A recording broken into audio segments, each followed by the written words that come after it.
What's good, YouTube? Welcome back to the channel and thank y'all for tuning in. It's your boy Matty B, and today we're going to talk about one of the best races of the year coming up, and that is the Motocross of Nations. Once a year, every year, all the nations get a three-man team together, two 450 riders and a 250 rider, and then they duke it out at a different venue each year. Last year, it was Matterley Basin in England, and this year, it's friggin' Ironman. This race is on home soil in Crawfordsville, Indiana. And up until Vegas SMX last weekend, it looked like we surely had a winning team. We had Sexton leading the charge in MX1, Haiden Deegan on the 250 and MX2, and then Eli Tomac in MX3. But everything pretty much changed dramatically in the second set of motos at Las Vegas. We had Deegan and his antics with Shimoda leading to a crash and a broken collarbone. And then in the 450s, we had Sexton's massive trip to Indonesia, and within the span of about 45 minutes, Team USA was completely flipped upside down. We even had Sexton, Deegan, and Tomac running their Motocross of Nations kits in Las Vegas, and now maybe two of those three aren't even going to get to run them. So yeah, Team USA is kind of in shambles. What do they do about the 250 class?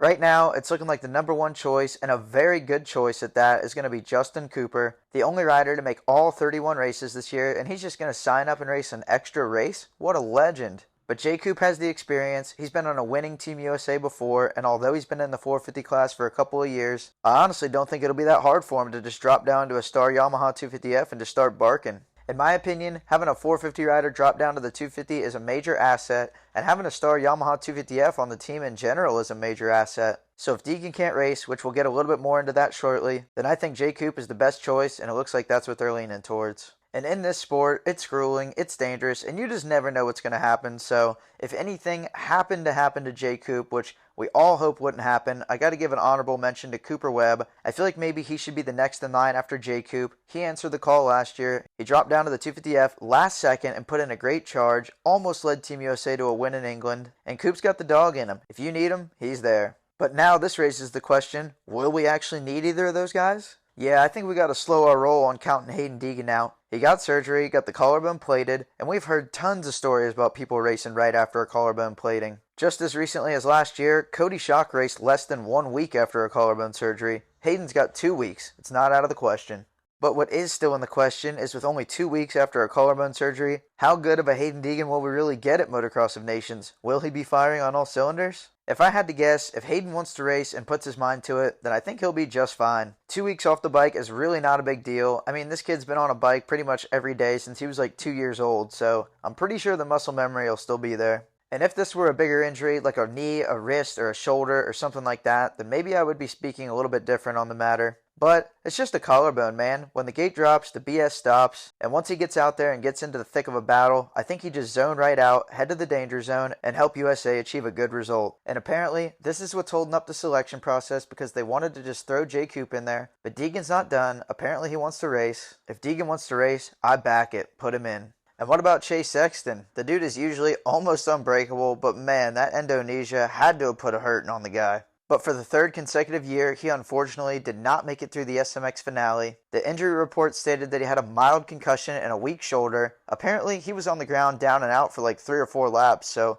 that doesn't sound super mild, but either way, Chase is concussed, Chase's shoulder hurts, and Chase is out. So what the hell do we do about a 450 rider? Paging Rick James, baby. This is a no-choice situation. You gotta put RJ in. At first, I was thinking RJ would be good for either class, but then when I thought about it a little bit more, I think Jcoop will be better to drop down, and the Star Yamaha is a little better than the Husky. But RJ on the 450, maybe not quite as good as Chase, but I think that's a very good backup pick. If I was saying this 6 months ago, you guys probably would have tried to get me put in a padded room, but man, this dude has been a smooth criminal on a 450. He's delivered weekend after weekend, and when you think about the Ironman National that just went down a little over a month ago, the dude got second overall. So Rick's shown that he's got what it takes, he rides with his heart on his sleeve, and if you want the absolute most effort you could possibly get out of a rider, then send RJ.